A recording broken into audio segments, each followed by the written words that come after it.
Is Russell Brand really a Christian? Is he still a Christian? I feel like Christ is far away. I don't feel like the intimate connection with Christ. It's been 3 months since Russell Brand announced that he was getting baptized. You know, in the last few years, he had been kind of openly speaking about God and the spiritual and his belief in God. And so when he said that he was getting baptized, I had heard him speak about, you know, maybe spiritualities from Hinduism and, you know, his sort of meditation side of things. And I think I kind of thought, oh, maybe it's just, it felt to me, is it just part of that? It's just another one of the hundreds of spiritualities and religions that he embraces, all as one truth. And for me, Christianity is not this universalist belief. It's not to believe in all things and that, you know, God is everywhere and in everything. It has truth claims. It has beliefs. It goes back to scripture. And so I really wanted to sit back and watch and see if it was, you know, what I would consider to be being a disciple, saying that you are a follower of Jesus, or if it was just him sort of collecting Christianity as another religion that he, amongst the many, that he kind of saw some truths in. It's 3 months on now. Is what he is reflecting actually the Christian faith? So let's have a look more at Russell Brand and what he says. I've been a Christian now for 3 months.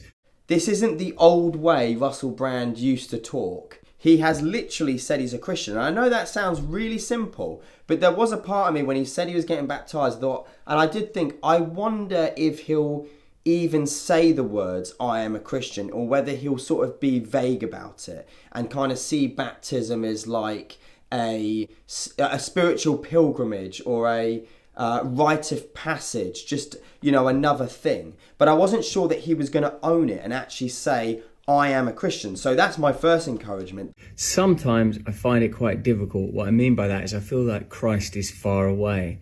I don't feel like the intimate connection with Christ. Again, small thing, but I think really important that he's not seeking a connection with the universe or with the spiritual or some deity. He's aspiring to have intimacy with Christ.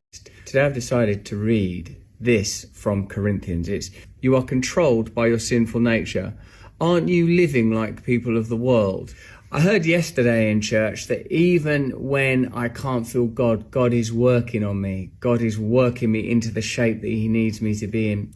What I wanted to ask you today is how you cope when you feel that you're not close to Christ. Surely there's more to this than just feeling okay. You know, if you want to feel okay, drink a bunch or take a bunch of drugs or eat a load of candy for temporarily at least. That will offer you some sort of salve or at least distraction. Really encouraging to hear him say that he goes to a church.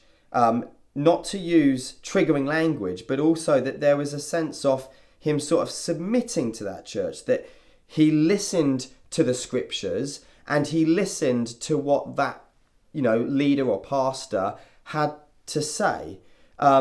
I think there's a big difference there in some other people like Kanye West, who we've seen come to faith and sort of have created their own church and surrounded themselves by people that, you know, they want to listen to, or they've held on to the narrative that they want to have and then twisted the scripture to fit that. In an interview with Jordan Peterson actually, I think, names the thing that I certainly was thinking, and maybe lots of people were thinking.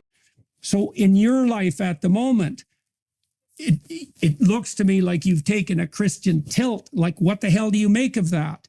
And how do you know that that's just not another form of self-aggrandizing falsehood? How do you know that this Christian tilt, as he calls it, or this faith that you've found, isn't just another one of those things that you pursue, just another one of those things that will make you happy for a time, and then it will go on to be another thing?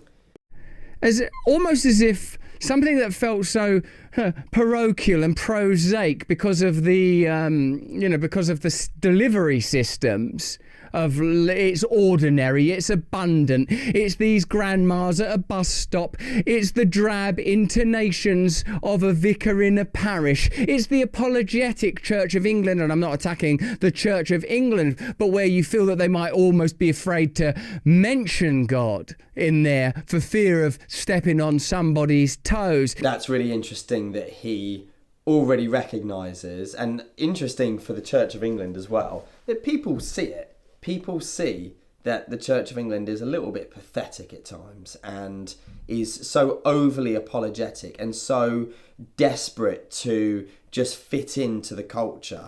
It felt so sort of, local. Like this figure of Christ, what it's felt like is, oh, it's you. He's always been there. He's always been there. In returning to the Bible, in returning to Christ, indeed, it does feel like a return, doesn't it? He's not saying that he's always known Jesus. He's not saying, oh, Jesus was always in the spiritual things I was seeking. He acknowledges that he needs to come back, that he's had to come back to this person. And again, it sounds so kind of subtle, but for me, it's really significant for someone like Russell Brand. He's being specific and saying that it's found in the local. It's found in the ordinary, and yet it is him. It is Jesus. It's not just any old thing or any spiritual experience. It's found in a person, in a relationship with Christ. The emphasis of his sentence there, the way he says it, is a realization that, oh, it's not all this other stuff. It's not Jesus and ... and all these other things. It's you. It's Jesus. That's where the truth is. How's your son? He's doing so much, man. Like, I tell you, to see your son on a slab with what appeared to be, they might as well have been sort of Mayan priests, these giant anaesthetists, before they carve open his thorax with the happy intention, of course, of saving his life. It feels biblical indeed to be confronted with that. It gave me moments to a mother weeping for her child, the hopelessness, the despair. And of course, this was within the tundra. This was within the tundra of what amount to lies. And my God, Jordan, my God. This might give you an indication why someone might go scurrying somewhat keenly towards Jesus. What I'm hearing from him is that there was no other answers. All the other stuff that he had collected along the way of his life, none of that was the answer. What else do you expect than for me to scurry to Jesus? It's not that Russell Brand is being exclusive with his language, but I think it's encouraging that he's saying it's Jesus. He's naming it. He's naming who it is. It's not just general spirituality or, thank goodness that I had an awareness of a deity who loved me. He names that it's Jesus that he had to cling to, Jesus that he had to come to. And I think that is very biblical of what it means to be a Christian. Exclusively follow Christ and his teachings above anything else. When I mentioned this to a few people, can you believe that Russell Brand is getting baptized this Sunday?